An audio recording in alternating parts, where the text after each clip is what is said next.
ఆండాళ్ దివ్య తిరువడిகளே శరణం. జై శ్రీమన్నారాయణ. శ్రీమతే రామానుజాయ నమః. ఇతిహాసం ఛానల్లో తిరుప్పావై వ్రతంలో పాల్గొని భక్తి శ్రద్ధలతో 30 పాశురాలను అందులోని అంతరార్థాలను సంపూర్ణంగా విని అర్థం చేసుకోవడానికి ప్రయత్నం చేసిన ప్రతి ఒక్కరికి ప్రత్యేకమైన అభినందనలు. అన్నట్టు ఏ ఒక్క పాశురాన్ని కూడా మనం వదలకూడదండి. ఏ ఒక్క వీడియోను కూడా ఇతిహాసం ఛానల్లో వదలకూడదు పాశురాలకు సంబంధించి. ఎందుకని? పరమాత్మకు 5 రూపాలుంటాయి అన్న విషయం మనకు తెలియదు. ఈ 5 పాశురాలు గనక మనం వినకపోతే, మొట్టమొదటి 5 పాశురాలలో పరమాత్మ యొక్క పర వ్యూహ విభవ అంతర్యామి అర్చావతార పరమాత్మ యొక్క రూపాలను ప్రస్తావించింది ఆండాళ్ తల్లి. మొట్టమొదటి పాశురం మనం వినకపోతే పరమాత్మకు పర రూపం ఉన్నది అన్న విషయం మనకు తెలియదు కదా. సూర్యచంద్రవదనుడా అని సంబోధిస్తూ పరమాత్మను పరమపదంలో ఉండే నారాయణుణ్ణి కీర్తించింది ఆండాళ్ తల్లి. మోక్షం గురించి మాట్లాడింది మొట్టమొదటి పాశురంలోనే. రెండో పాశురంలో పరమాత్మ యొక్క వ్యూహ రూపాన్ని ప్రస్తావిస్తూ క్షీరసాగరంలో అంటే పాల కడలిలో పవళించి ఉంటాడు అని చెబుతూ, మేము ఆచార్యులు చూపించిన దారిలో నడుస్తాం, సెయ్యాదన సెయ్యోం అని ఆండాళ్ తల్లి చెప్పింది. రెండో పాశురం చూడకపోతే ఆ విషయం మనకు అర్థం కాదు కదా. మూడో పాశురం గనక మనం చూడకపోతే పరమాత్మ యొక్క విభవ రూపం గురించి మనకు అర్థం కాదు. విభవ రూపం గురించి అమ్మవారు ప్రస్తావిస్తూ ఓంగి ఒళగళంద ఉత్తమన్ పేర్పాడి అని చెబుతూ వామన అవతారాన్ని ప్రస్తావించింది.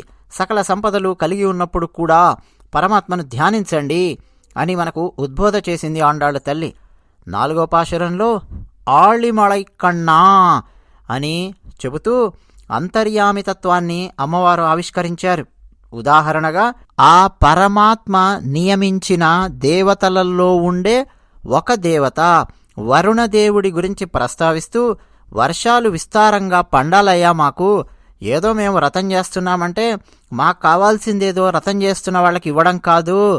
ఏ ఊళ్ళో వ్రతం చేస్తున్నామో ఆ ఊళ్ళో మొత్తం విస్తారంగా వర్షాలు పడాలి, పాడి పంట బావుండాలి, సమాజం బావుండాలి అన్న విషయాన్ని 4వ పాశురంలోనే ప్రస్తావిస్తూ స్వామివారి అంతర్యామితత్వాన్ని ఆవిష్కరించింది. గురువులు కూడా ఎలా ఉంటారు అన్న విషయాన్ని మనం ఆ పాశురంలో అర్థం చేసుకోవడానికి ప్రయత్నం చేశాం. 5వ పాశురంలో మాయనై మన్ వడమధురై మైందనై అని మొదలుపెట్టి స్వామివారి యొక్క విగ్రహ రూపం గురించి మనం మాట్లాడుకున్నాం. ఉదాహరణగా భాగవతంలో ఉండే దామోదర లీలా, కృష్ణ లీల గురించి మనం తెలుసుకున్నాం. కూర్చోమంటే కూర్చున్నాడు పరమాత్మ. యశోదామాతకు ఎంత సులభంగా లభ్యమయ్యాడో మనకు కూడా అంతే సులభంగా లభ్యమవుతాడు సంపూర్ణ శరణాగతి కనుక ఉంటే అన్న విషయాన్ని మనం అర్థం చేసుకున్నాం. మన కోసం విగ్రహ రూపంలో వచ్చాడు పరమాత్మ ఈ కలియుగంలో అన్న విషయాన్ని మనం అర్థం చేసుకున్నాం.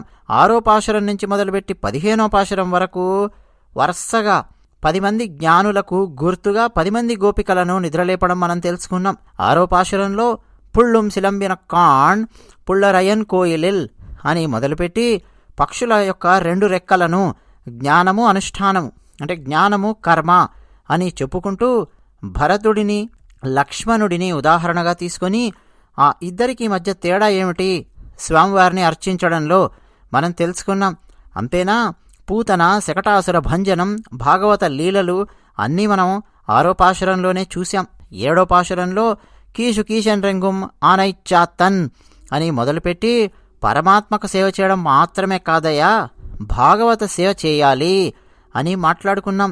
ఉదాహరణగా భరద్వాజ పక్షులను పేర్కొంటూ రామాయణంలో భాగవత సేవ చేసిన భరద్వాజ మహర్షి గురించి వాల్మీకి రామాయణంలో ఏముందో యథాతథంగా మనం తెలుసుకున్నాం. అంతేనా, గాజుల గలగలలతో ఆభరణాల శబ్దాలతో బ్రహ్మముహూర్తంలోనే లేచి కవ్వంతో పెరుగు చిలుకుతూ ఉన్న గోపికలల్లో ఉన్న నామ స్మరణ వైభవం గురించి మనం 7వ పాశురంలో తెలుసుకున్నాం. 8వ పాశురంలో కేసి రాక్షస సంహారం గురించి తెలుసుకుంటూ చాణూర ముష్టికుల సంహారం గురించి కూడా మనం తెలుసుకున్నాం. ఈ 2 కూడా భాగవతం ఆధారంగానే మనం తెలుసుకున్నాం. తమోగుణం నుంచి సత్వగుణం వైపు ఎలా వెళ్లాలో తెలుసుకున్నాం. 9వ పాశురంలో అమ్మవారు మనకు తూమణి మాడత్తు చుత్తం విళక్కెరియా అని మొదలుపెట్టి అసలు అమ్మవారి పాశురాలు ఎవరెవరికి ఎలా ప్రేరణ కలిగించాయో మనం తెలుసుకున్నాం. ఉదాహరణగా శ్రీ వెంకటేశ్వర స్వామివారి సుప్రభాతం రచించిన ప్రతివాది భయంకరం అన్నంగరాచార్య స్వామివారి గురించి తెలుసుకుంటూ ఉదాహరణగా యోశాలయేషు అనే శ్లోకం తీసుకొని అర్థం చేసుకోవడానికి మనం ప్రయత్నం చేశాం. అందులోనే మామ కూతురా నిద్ర లేవమ్మా అంటూ సాగే ఆసక్తికరమైన పాశురాన్ని మనం చూశాం. 10వ పాశురంలో నోత్తుచ్చు వర్కం పూగిన్రవమ్మనాయ్ అన్న పాశురంలో రామానుజాచార్యుల వారి శిష్యుడు దాశరథి, ఆయన రామానుజాచార్యుల వారి గురువు పెరియనంబి కూతురు తులసి ఇంట్లో దాస్యం చేసిన ఆ సంఘటన గురించి మనం తెలుసుకున్నాం. పూర్వాపరాలేంటో మనం తెలుసుకున్నాం. కొన్ని కొత్త విషయాలు మనం నేర్చుకోవడానికి ప్రయత్నం చేశాం. అవునా? 11వ పాశురంలో గోదాదేవి కట్రుక్కరవై కన్నంగళ్ పలకరందు అని మొదలుపెట్టి సౌందర్యము సంపద రెండూ ఉన్న ఒక గోపికను మనకు పరిచయం చేశారు. అందులో ఉండే అంతరార్థాలు రహస్యాలు మనం తెలుసుకున్నాం. కనైత్తిళం కట్రెరుమై కండ్రుక్కిరంగి అన్న పాశురంలో శ్రీరాముడు రావణాసురుడిని ఎలా సంహరించాడో ఆ 12వ పాశురంలో మనకు చెప్పారు ఆండాళ్ళు తల్లి. 13వ పాశురంలో పుళ్ళినవాయ్ కీండానై పొల్లావరక్కనై అని మొదలుపెట్టి బకాసురవధ భాగవత లీల మనం తెలుసుకున్నాం. అంతేనా, రాముడు కృష్ణుడు ఎవరు గొప్ప అన్న చర్చ మనం అక్కడ పెట్టుకున్నాం. 14వ పాశురంలో భారతీయ తత్వశాస్త్రానికి ఏది ప్రమాణం, వేదం ఎందుకు గొప్పదో ఉదాహరణలతో అర్థం చేసుకోవడానికి మనం ప్రయత్నం చేశాం. ప్రత్యక్షం, అనుమానం, ఆప్తవాక్యం అన్న కొత్త వాక్యాలను, కొత్త పదాలను పరిచయం చేయడానికి నేను ప్రయత్నం చేశాను అని అనడం కంటే ఆండాళ్ళు తల్లి ఆ అవకాశాన్ని మనకిచ్చింది అని చెప్పి మనం అందాం. ఆవిడే గనక ఆ పాశురం రాయకపోతే మనం ఎందుకు చెప్పుకుంటాం? అందుకని గోదా, గో అంటే జ్ఞానము, దా అంటే ఇచ్చినది, జ్ఞానాన్ని మనకిచ్చింది ఆండాళ్ళు తల్లి. 14వ పాశురంలో 15వ పాశురంలో 10వ గోపికను నిద్రలేపుతూ ఎల్లే ఇళంగిళియే అని మొదలుపెట్టారు. గోపికలందరూ వచ్చి లోపలున్న ఆ గోపికను నిద్రలేపుతూ కాస్త గోలగోల చేశారు. లోపలున్న గోపికకు కాస్త ఇబ్బంది కలిగింది కదా. గురువు ఇచ్చే జ్ఞానం కోసం 4500 కిలోమీటర్లు నడిచిన రామానుజాచార్యుల వారి సహనం గురించి, గోష్ఠీపూర్ణుల వారి గురించి, గురువులతో ఎలా ఉండాలో ఆ విషయాన్ని మనకు 15వ పాశురంలో అందజేశారు ఆండాళ్ళు తల్లి. 16వ పాశురంలో నాయగనాయ్ నిండ్ర నందగోపనుడయ్యా అని మొదలుపెట్టి కోయిలు కాప్పానే అంటూ ద్వారపాలకులను ప్రసన్నం చేసుకున్నారు. స్వామివారిని ఏ కోరికలు అడగడానికి మేము రాలేదు అని ద్వారపాలకులకు విశ్వాసం కలిగిస్తూ లోపలికి వెళ్ళారు. అంబరమే తన్నీరే అన్న 17వ పాశురంలో ఆచార్యుని ద్వారా పరమాత్మను పొందాలి అన్న విషయాన్ని అర్థం చేసుకున్నాం. ఆచార్యుణ్ణి ప్రసన్నం చేసుకుంటే, ఆచార్యుడిని ఆశ్రయిస్తే ఆచార్యుడు మంత్రాన్ని మనకు ఉపదేశిస్తాడు. మంత్రం ఆచార్యుని ఆధీనంలో ఉంటుంది. మంత్రం స్వామివారి కంటే ముందు ఆయనతో ఉండేవారిని కూడా దర్శించమని మనకు చెబుతుంది. నంద, యశోద, బలరామ మేలుకోండి అని ఆ పాశురంలో మనం తెలుసుకున్నాం. బ్రహ్మ కడిగిన పాదము ఇదే అన్న విషయాన్ని మనం అక్కడ తెలుసుకున్నాం. 18వ పాశురంలో ఉందు మదహళిత్తన్ ఓడాద తోళ్వలియన్, అందులో ఎద్దులను లొంగదీసిన శ్రీకృష్ణుని కథ, నీలాదేవిని ఎలా వివాహం చేసుకున్నాడో తెలుసుకున్నాం. నందగోపుని కోడలా ముందు తలుపు తీయవమ్మా అని అమ్మవారిని ప్రసన్నం చేసుకోవడానికొచ్చారు గోపికలు. 19వ పాశురంలో కూడా అమ్మ నీలాదేవి ఒక్క క్షణమైన స్వామివారిని వదిలి ఉండలేవా, రావమ్మా రా, నువ్వు భక్తుల వైపు నిలబడాలి కదా అని పిలిచారు. 19వ పాశురంలోనే లక్ష్మీనారాయణులలో ఎవరు ముందు పలుకుతారు అన్న విషయాన్ని మనం చర్చించుకున్నాం. 20వ పాశురంలో గోపికలు నీలాదేవిని కొన్ని వస్తువులు అడిగారు. అవన్నీ కూడా లోతైన ఆధ్యాత్మిక అంశాలను మేళవించి ఉన్నాయి. ఉదాహరణకు అద్దాన్ని అడిగారు. అద్దం అంటే ఏంటండి? మన ఆత్మ సౌందర్యాన్ని మనం అర్థం చేసుకోవడము, అది అద్దాన్ని సూచిస్తుంది. ఆత్మజ్ఞానాన్ని పొందడం. అయితే ఆత్మజ్ఞానం చాలా సుందరంగా ఉంటుంది. కేవలం ఆత్మజ్ఞానంతోనే ఆగిపోతే నేనే దేవుడిని అన్న అహంకారం వచ్చే అవకాశం ఉంది. ఆ అహంకారమే చెమట పట్టడం. దానికోసమని మళ్ళీ ఇంకో వస్తువు అడిగారు. ఆ విషయాలన్నీ కూడా మనం 20వ పాశురంలో చర్చించుకున్నాం. 21వ పాశురంలో నేను మీతోనే ఉంటాను, వెళదాం పదండి, మనందరం కలిసి శ్రీకృష్ణ పరమాత్మను మేలుకొలుపుదాము అన్నది నీలాదేవి. శ్రీ వైష్ణవంలో ఉన్న కీలకమైన అంశం. అమ్మ భక్తులతో ఉంటుంది, మనతో ఉంటుంది, మన తరపున పరమాత్మతో మాట్లాడుతుంది కదా. శ్రీకృష్ణుని నిద్రలేపే ప్రయత్నం చేశారు. 22వ పాశురంలో కృష్ణ పరమాత్మ యొక్క మంచం దగ్గరికి వచ్చారు. రాజాధిరాజులే కొన్ని లక్షణాలను తొలగించుకొని మరి నీ దగ్గరికి వచ్చారు స్వామి, మేము అలాగే వచ్చాం, కరుణించు అన్నారు. 23వ పాశురం గనక మనం వినకపోతే, మారిమలై గుహలోని సింహం నిద్రలేచి ఎర్రటి కళ్ళతో జూలు విదిల్చి అటు ఇటు పొరలాడి గర్జిస్తూ బయటికి వచ్చేలా రాస్వామి అని పిలిచారు. జియర్ అనే పదానికి అర్థం తెలుసుకున్నాం. అసలు ఆ సింహం ఏమిటి, గుహలోంచి రావడమేంటి, ఎర్రటి కళ్ళేంటి, జూలు విదిల్చడమేంటి, పొరలాడడం ఏమిటి, గర్జించడం ఏమిటి, అవన్నీ మనము సృష్టి ఎలా మొదలయ్యింది, స్వామివారు సృష్టి ఎలా చేస్తారు అన్న విషయాన్ని ఆండాళ్ళు తల్లి మనకు ఇంత మర్మగర్భంగా పాశురంలో పెట్టి ఎలా అందించారో తెలుసుకున్నాం. 24వ పాశురం అన్రి ఉళగం అళందాయి అడిపోతి అంటూ ప్రేమ పండితే ఎలా ఉంటుందో స్వామివారికి మంగళం పాడడం ఎలాగో తెలుసుకున్నాం. శ్రీరాముల వారికి శ్రీకృష్ణునికి ఎవరెవరు ఎలా మంగళం పాడారో గోదాదేవి అమ్మవారు మనకు చెబుతూ, మనకు మంచి జరగాలని కాదయ్యా స్వామివారిని మనం ప్రార్థించాల్సింది, స్వామివారు బాగుండాలి అని కోరుకునే స్థితికి మనం ఎదగాలి అని ఆండాళ్ళు తల్లి మనకు ఉద్బోధ చేశారు. అవునా. 25వ పాశురంలో ఒరుత్తి మగనాయ్ పిరందు, కంసుని కడుపులో నిప్పులా కణకణ మండిన శ్రీకృష్ణ పరమాత్మ వైభవాన్ని, కంసుని యొక్క భయాన్ని, ఎలా ఒక్క క్షణం కూడా స్వామివారి గురించి ఆలోచించలేని స్థితికి కంసుడు ఎలా వచ్చాడో భయంతో, ఆ విషయాన్ని మనం భాగవతం ఆధారంగా తెలుసుకున్నాం. 26వ పాశురంలో మాలే మణివಣ್ణ మార్గళి నీరాడువాన్ పాశురంలో శ్రీకృష్ణ పరమాత్మ యొక్క ఆశ్రిత వాత్సల్యం గురించి తెలుసుకుంటూ 6 వస్తువులు అడిగారు. అవేమిటో, ఆధ్యాత్మిక రహస్యాలేమిటో చూశాం. 27వ పాశురంలో కూడారై వెల్లుం సీర్ గోవిందా, ధనుర్మాసం యొక్క ఈ పాశురంలో సాంప్రదాయము తత్వము మనం గ్రహించడానికి ప్రయత్నం చేశాం. ఆండాళ్ కదిలి వచ్చి రామానుజులను అన్నా అని పిలిచిన కూడారై పాయసం కథ మనం తెలుసుకోవడమే కాకుండా సన్మానము సంభావన అడిగారు గోదాదేవి అమ్మవారు. భాగవతంలో చల్దులారగించుట అన్న ఆ అద్భుతమైన లీలలో మోక్షానుభవం ఎలా ఉన్నదో మనం తెలుసుకున్నాం. ఏమడిగారో మనం చూశాం. కరవైఘళ్ పిన్షన్రు అంటూ సాగే 28వ పాశురంలో, అయ్యా స్వామి, మాకు భక్తి తెలీదు, కర్మ తెలీదు, జ్ఞానము తెలీదు, అమాయకులం మేము, అసలు ఎలా తినాలో కూడా మాకు తెలియదు, కోపగించుకోకు, నీ సేవకై మమ్మల్ని నియోగించు స్వామి, మాలో ఏమన్నా తప్పులుంటే అవి సరిచేసే బాధ్యత కూడా నీదే, సరిచేసి మరీ నీ దగ్గరికి చేర్చుకో, పూర్తిగా మేము నీకు శరణాగతి చేస్తూ ఉన్నాము. అయితే మేము శరణాగతి చేయడం వల్ల నువ్వు మాకేదో ఇస్తావు అని చెప్పి మేము అనుకోవట్లా, నువ్వు మాకు ఏది ఇవ్వాలన్నా అంతా కూడా నీ దయా అన్న విషయం మేము అర్థం చేసుకున్నాము, అంతా నీ చేతుల్లో ఉన్న విషయం మేము అర్థం చేసుకున్నాము అన్నారు 28వ పాశురంలో.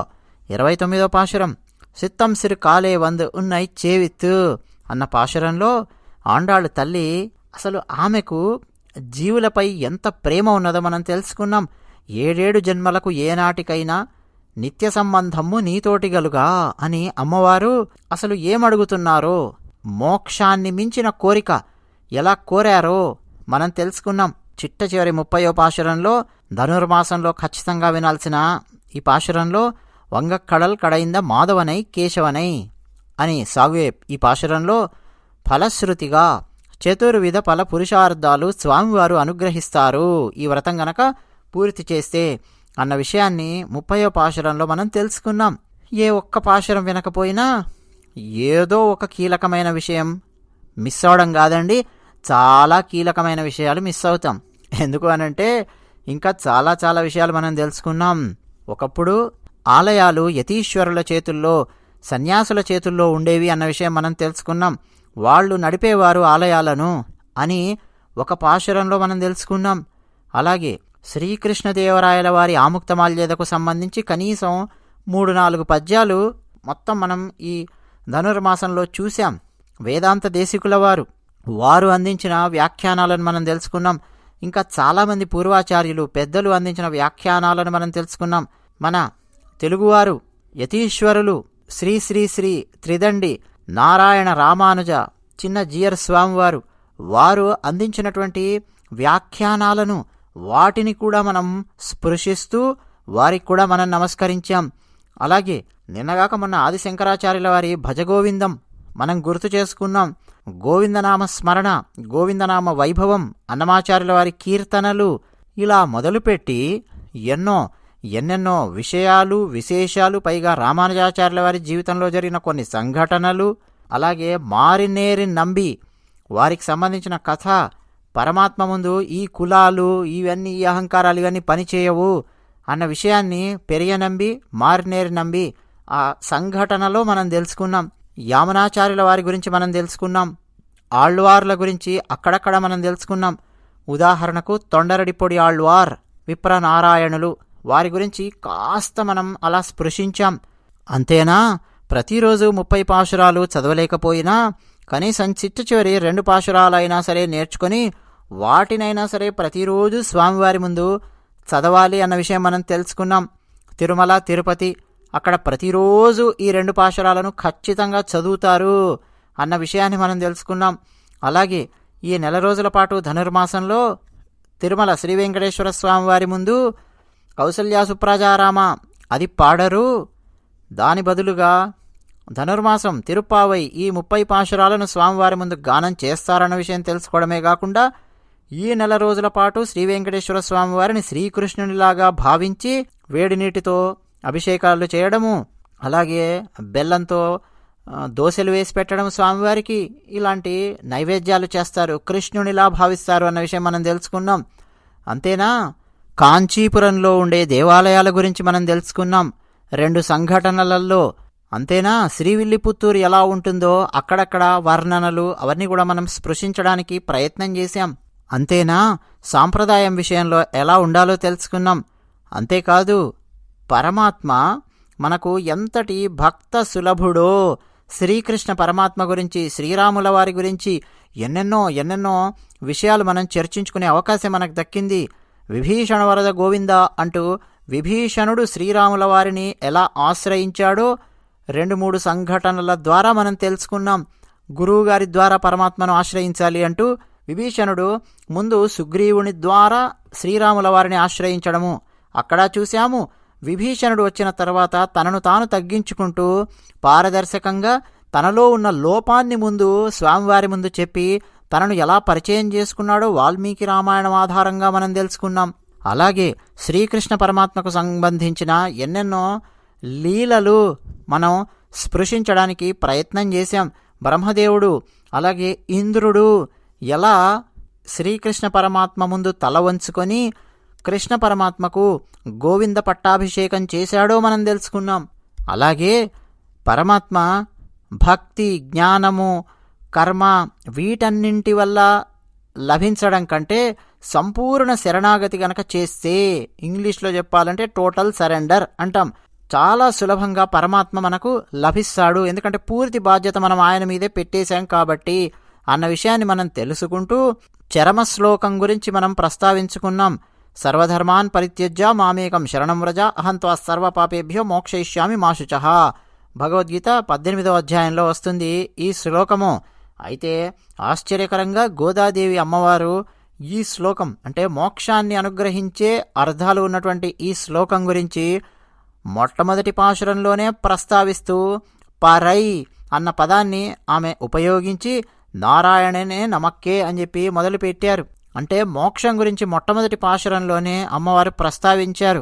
అయితే కేవలం ఈ తిరుప్పావై వ్రతం చేయడం అన్నది ఏదో అమ్మాయికి పెళ్ళవడం కోసమో, లేకపోతే మనకేదో ఉద్యోగం రావడం కోసమో, డబ్బులు రావడం కోసమో, ఆరోగ్యం బాగుపడడం కోసమో ఇలాంటివి కాదు. ఈ తిరుప్పావై వ్రతం చేస్తే అవన్నీ కూడా లభించడంతో పాటు పరమాత్మ ఏమిటో, పరమాత్మ తత్వం ఏమిటో, గురువు ఏమిటో, సాంప్రదాయం ఏమిటో ఇవన్నీ కూడా అర్థమవుతాయన్న విషయం తెలుసుకున్నాం. అసలు 4వ పాశురంలోనే విస్తారంగా వర్షాలు కురవాలి అని అమ్మవారు స్వామివారిని ప్రార్థించడం మనం చూసాం. వర్షాలు కురిస్తే ఇంకేముందండి, రైతులు పంటలు చాలా చాలా ఆనందంగా ఉంటుంది, దేశమంతా లోకమంతా సుభిక్షంగా ఉంటుంది కదా. మరి అలా సుభిక్షంగా ఉంటే ఏం జరుగుతుందో 27వ పాశురం కూడారై పాశురానికి అనుసంధానింపబడి ఉంది. 4వ పాశురము అలాగే కూడారై 27వ పాశురం. అలా పంటలు గనక విస్తారంగా పండి పాడి పంట అంతా బాగుంటే ఇంకేముందండి, ఆనందంగా పాయసం తయారు చేసుకొని అందరం కలిసి కూర్చొని ఆ ఆనందాన్ని అనుభవిస్తాం, ఆస్వాదిస్తాం. అంటే సంపదలతో తులతూగాలి అందరూ అన్న విషయాన్ని తిరుప్పావైలోని 27వ పాశురం 4వ పాశురం రెండూ కలిపి చూస్తే మనకు అర్థమవుతుంది. అంతేకాదు స్త్రీ జాతి బాగుండాలి అని భౌతికపరంగా చూస్తే నగలు, అసలు చెవులకు దుద్దులు కానీ, చేతులకు బంగారు గాజులు కానీ, కాళ్లకు బంగారు కడియాలు కానీ, నగలు, మంచి మంచి చీరలు ధరిస్తామని 27వ పాశురంలో చెప్పారు. భౌతికంగా చూస్తే అవన్నీ కూడా రావాలి ఈ వ్రతం చేయడం ద్వారా. అంటే సంపద రావాలి ఈ వ్రతం చేసిన వాళ్ళందరికీ, సంపదతో వాళ్ళ ఇళ్ళు కళకళలాడాలి అన్న విషయము కనిపిస్తోంది. అంతర్లీనంగా చూస్తే ఆధ్యాత్మిక అర్థాలు కనిపిస్తూ ఉన్నాయి. లోపలికి ఇంకా వెళ్ళి చూస్తే ఇంకా చాలా చాలా రహస్యాలు మనకు అందులో కనిపిస్తూ ఉన్నాయి. చరమశ్లోకం కనిపిస్తోంది, మోక్షానుభవం కనిపిస్తోంది. ఇవన్నీ మనం పూర్వాచార్యులు పెద్దలు అందించిన జ్ఞానంతో అర్థం చేసుకున్నాం.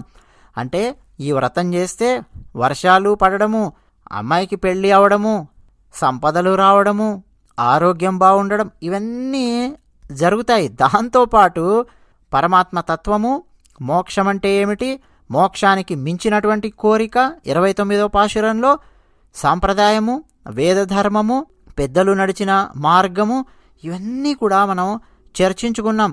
గోదాదేవి అమ్మవారు కొత్త కొత్త దేవుళ్ళని ఎవ్వరిని కూడా పట్టుకురాలేదండి. మొన్నే నేను చెప్పాను, అమ్మవారు శ్రీరాముని గురించి మాట్లాడింది, శ్రీకృష్ణుని గురించి మాట్లాడింది, నరసింహస్వామివారి గురించి మాట్లాడింది. అమ్మవారు వామనావతారం త్రివిక్రముని గురించి మాట్లాడింది, కృష్ణ లీలలు, శ్రీరాముని యొక్క సౌశీల్యము, శ్రీ వెంకటేశ్వర స్వామివారు, శ్రీరంగనాథుల వారు, నారాయణ, ఏ వేదములైతే మనకు చెప్పాయో పర దైవము నారాయణ, నారాయణాయ విద్మహే వాసుదేవాయ ధీమహి తన్నో విష్ణు ప్రచోదయాత్ తైత్తరీయోపనిషత్తు చెబుతున్నది. నారాయణుని గురించే మాట్లాడింది అమ్మవారు. సాక్షాత్తు మనకు కలియుగ దైవం శ్రీ వెంకటేశ్వర స్వామివారు విగ్రహ రూపంలో కొలువై ఉన్నారు. రాముల వారున్నారు, మనకు కృష్ణుడున్నాడు, లీలలున్నాయి, అంతర్లీనంగా ఎన్నెన్నో అర్థాలున్నాయి. వాటన్నింటినీ మనం కాస్త గ్రహించడానికి ప్రయత్నం చేశాము అంతే. ఈ తిరుప్పావై అనేదండి చాలా చాలా ఇంకా లోతు ఉన్నది. మన శక్తి మేరకు కొన్ని విషయాలు మనం అధ్యయనం చేశాము. ఏ ఒక్క పాశురం కూడా వదలకుండా మొత్తం 30 రోజుల పాటు ప్రతి పాశురాన్ని వింటూ లోతుగా అర్థం చేసుకోవడానికి ఎవరెవరైతే ప్రయత్నం చేశారో వాళ్ళందరూ కూడా అండి ధన్యులే. ఎవరైనా మిస్ అయిన వాళ్ళు ఉంటే ఏం చేయొచ్చు, ఇతిహాసం ఛానల్లో ప్లేలిస్ట్ అని చెప్పి ఉంటాయి, వెళ్ళండి ఇతిహాసం ఛానల్లో ప్లేలిస్ట్ క్లిక్ చేయండి. అందులో ధనుర్మాసం పాశురాలు అని ఒక ప్లేలిస్ట్ క్రియేట్ చేసి పెట్టడం జరిగింది. ఆ ప్లేలిస్ట్ కనుక మీరు నొక్కారంటే అసలు ధనుర్మాసం ఎక్కడ ప్రారంభం అయ్యిందో, శ్రీవిల్లిపుత్తూరు ఎక్కడుందో, గోదాదేవి ఎవరో, విష్ణు చిత్తుల వారు ఎవరో, ఆ కథ నుంచి మొదలుపెట్టి మొత్తం 30 రోజుల పాటు పాశురాలు మనం చూసాం. నెంబర్లు కూడా వేసి పెట్టడం జరిగిందండి ఇతిహాసం ఛానల్లో. పాశురం 1, పాశురం 2, పాశురం 3 అని. మీరు ఏ పాశురం కావాలంటే ఆ పాశురం ఎప్పుడు కావాలంటే అప్పుడు చక్కగా తెరిచి మళ్ళీ వినొచ్చు, చూడొచ్చు, విషయాలు అర్థం చేసుకోవడానికి ప్రయత్నం చేయొచ్చు. కొంతమంది అయితే అండి 70 ఏళ్ల వయస్సున్న వాళ్ళు, 80 ఏళ్ల వయస్సున్న వాళ్ళు ఈ పాశురాలు ఇతిహాసం ఛానల్లో విన్నారు. కామెంట్ సెక్షన్లో కామెంట్స్ రాశారు. వాళ్ళందరూ వాళ్ళ వయస్సును చెబుతూ మరీ రాశారు. చాలా సంతోషం. అంత పెద్దవాళ్ళు అంత ఓపిక చేసుకొని ఈ ధనుర్మాసంలో ఇతిహాసం ఛానల్లో పాశురాలు విన్నారు అనంటే అది ఆ లక్ష్మీనారాయణులు వాళ్లకు కలిగించిన మంచి ఆలోచన అని మనం ఇక్కడ కాస్త చెప్పుకోవచ్చు. అంతేకాదండి, మరికొంతమంది గృహిణులు వాళ్ళకి ఎన్ని పనులున్నా ఏం చేస్తున్నా సరే ఖచ్చితంగా ప్రతిరోజు పాశురాలను వింటూ కామెంట్ సెక్షన్లో ఇంటరాక్ట్ అయినటువంటి వాళ్ళు ఉన్నారు. అలాగే ఉద్యోగాలు చేసుకునేవాళ్ళు, వాళ్ళకి ఎన్ని పనులుండని ఏమన్నా ఉండని నెల రోజుల పాటు వాళ్ళ సమయాన్ని కాసేపు కేటాయించి ప్రతిరోజు వింటూ వచ్చారు. ఒక్క క్షణం ఆలోచించండి. ఒక్క విషయం చిట్టచివరగా చెప్పి ముగిస్తాను. నెల రోజుల పాటు ప్రతిరోజు చెప్పాలి అనంటే నాకు కూడా కష్టమే. ప్రతిరోజు ఒక్కరోజు కూడా బ్రేక్ అవ్వకుండా చెప్పాలంటే ఎందుకంటే నాకు సంబంధించిన ఉద్యోగమో వ్యాపారమో ఏదో ఒకటి ఉంటుంది కదా నేను బతకడానికి, అవునా కాదా? దాంతోపాటు నేనున్నటువంటి ప్రాంతంలో మధ్యలో స్నో స్టామ్ అనమాట, మంచు తుఫానులు ఇవన్నీ ఉన్నాయి. బయటికి వెళ్ళాలి, పనులు చేసుకోవాలి, ఇంట్లో పనులు, ఇంట్లో ఉండేవాళ్ళ అనారోగ్యం ఏదన్నా ఉంటే మళ్ళీ ఇంట్లో ఉన్నటువంటి పనులు చేయడం ఆ సమయంలో, ఇట్లా చాలా చాలా పనులు కార్యక్రమాలు అవన్నీ కూడా ఉంటాయి. వాటన్నింటి మధ్యలో ఖచ్చితంగా ఈ సంవత్సరం సమయాన్ని కేటాయించి ధనుర్మాసం తిరుప్పావై పాశురాల గురించి చర్చించాలి అని అనుకున్నాను, సంకల్పించాను. ఆ సంకల్పాన్ని విజయవంతమయ్యేలా చేసినందుకు ఆ గోదాదేవికి, ఆ శ్రీరంగనాథునికి సాష్టాంగ దండ ప్రణామాలు ఈ దాసుడు సమర్పిస్తూ ఉన్నాడు. ఎందుకంటే మనకు మంచి మంచి సంకల్పాలు చాలా ఉంటాయండి, కానీ అవి విజయవంతం అవ్వాలి అనంటే ఖచ్చితంగా దైవం అనుకూలించి తీరాల్సిందే. ఇవేవో ముందుగా రికార్డ్ చేసి ప్లే చేసినటువంటివి కావండి. ఏ రోజుకు ఆ రోజు మీకు వీడియోస్ వస్తూ ఉన్నాయి. మీరు వీడియో వినడం కంటే ఒక అరగంట ముందో 15 నిమిషాల ముందో వీడియో అప్లోడ్ అవుతోంది అంతే. ప్రతిరోజు కూడా ఫ్రెష్గా వీడియో ఏ రోజుకు ఆ రోజు మాట్లాడడము, వ్యాఖ్యానం చెప్పడము, వీడియో అప్లోడ్ చేయడం, ఇది జరుగుతూ వచ్చింది ఈ నెల రోజుల పాటు. ఎందుకంటే అంతకుముందు నేను ఈ వీడియోస్ తయారు చేసి సిద్ధంగా పెట్టడానికి సమయం లేదు. వేరే వేరే కార్యక్రమాలు చూస్తూ వేరే వేరే ప్రోగ్రామ్స్ ఏంటంటో చేస్తూ ఉన్నాను. అందువల్ల ఆ సమయం కూడా నాకు లేదనమాట. ఒకసారి ఇంగ్లీష్లో కూడా చెప్పాలి అని చెప్పి ఉందండి ఈ తిరుప్పావై. మరి ఎప్పుడు కుదురుతుందో తెలియదు. వచ్చే సంవత్సరమా, ఆ పై సంవత్సరమా, ఆ తర్వాత సంవత్సరమా, ఎప్పుడు అనేది నాకు తెలియదు. ఇంగ్లీష్లో కనుక చెప్తే ఎక్కువ మందికి చేరుతుంది కదా, ఆ ఆలోచన కూడా ఉంది. ఆ ప్రయత్నం కూడా చేసే అవకాశం అయితే భవిష్యత్తులో ఉంది. ఇప్పుడు సంకల్పం చేసుకున్నాను, మరి అది ఎప్పుడు నెరవేరుతుంది ఏంటి అన్నది ముందు ముందు చూద్దాము. అన్నట్టు ధనుర్మాసం అయిపోయింది అంతే తప్ప ఇతిహాసం ఛానల్ మూతపడలేదు, ఇతిహాసం ఛానల్ అయిపోలేదు. ఇతిహాసం ఛానల్ అక్కడే ఉంది. వీడియోస్ వస్తాయి, ఇంకా పాత వీడియోస్ ఉన్నాయి. కొన్ని వీడియోస్ని కొత్త సబ్స్క్రైబర్స్ కోసం మళ్ళీ మళ్ళీ అప్లోడ్ చేయడం కూడా జరుగుతుంది. ఉదాహరణకు కూడారై పాశురానికి సంబంధించి పోయిన సంవత్సరం వీడియో పెట్టాం, 10,000 మంది చూశారు. అంటే ఈ సంవత్సరంలో మళ్ళీ అదే వీడియోను కొత్త సబ్స్క్రైబర్స్ కోసం అన్నట్టుగా ఫ్రెష్గా అప్లోడ్ చేయడం జరిగింది. ఇప్పుడు ఒక 44,000 మంది చూశారు. ఆ సమాచారంతో పాటు మళ్ళా కూడారై పాశురంలో ఉన్న రహస్యార్థాలు అవన్నీ వ్యాఖ్యానించుకుంటూ మళ్ళీ ప్రత్యేకంగా వేరే వీడియో కూడారై మీద కూడా పెట్టడం జరిగింది. ఇలా రీఅప్లోడ్లు కూడా చేయడం జరుగుతుంది. అంతకుముందు చూసిన వాళ్ళు ఎవరన్నా ఉంటే ఇది మేము అంతకుముందే చూసామండి అలా అనుకోకండి. చూడాలనుకుంటే మళ్ళీ చూడండి. మళ్ళీ మీ మనసులో విషయాలన్నీ కూడా అలా నిక్షిప్తం అయిపోతాయి. కొత్త సబ్స్క్రైబర్స్ కోసం పాత వీడియోస్ అప్పుడప్పుడు రీఅప్లోడ్ చేయడం కూడా జరుగుతూ ఉంటుంది. ఇక ఈ నెల రోజుల పాటు సరే ఈ దాసుడు ఏదో తనకు తెలిసిన 4 ముక్కలు మీకు చెప్పడానికి ప్రయత్నం చేశాడు. విన్నటువంటి వాళ్ళకందరికీ అండి, శ్రద్ధాసక్తులతో విన్నటువంటి వాళ్ళందరికీ ఆ లక్ష్మీనారాయణులు సకల సంపదలు, ఆయుష్, ఆరోగ్యము, మోక్షము ఇవన్నీ కూడా ప్రసాదించాలి అని మనస్ఫూర్తిగా ప్రార్థిస్తూ జై శ్రీమన్నారాయణ.